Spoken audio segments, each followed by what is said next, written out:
Welcome back, everybody. Today we are doing mini movement number 8, and I get to film this in a studio. Yay! Today's movement is ROND de jambe en l'air, which translates to circle of the leg in the air. This movement is performed en dehors, which is outwards, and en dedans, which is inwards.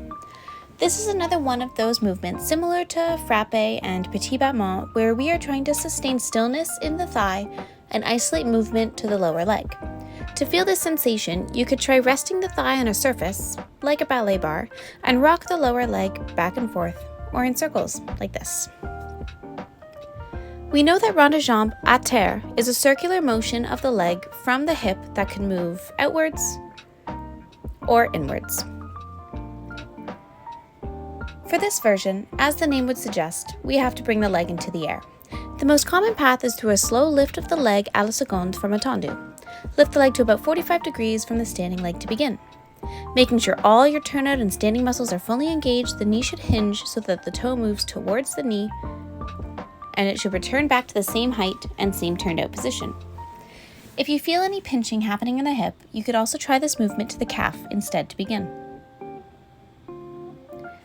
Now we know the circle has to come in somewhere.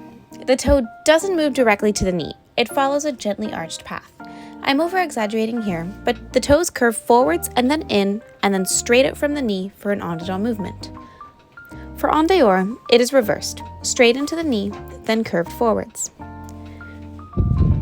So we have our two versions, outwards and inwards. You'll want to practice these slowly at about 4 sets of 2 reps per direction. After much rehearsal, the full movement might look a little bit like this. Strong brush out, inwards, inwards, and close. Strong brush out, outwards, outwards, and close. I'll add in, like most of these movements, we have singles and doubles. A double ROND de jambe en l'air reaches the knee twice before extending back to the original leg height, creating a little mini arch within the bigger one.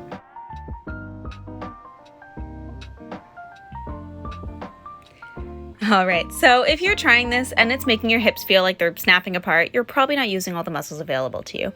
You need every ounce of strength you have in that glute medius and piriformis to rotate the hip outwards here.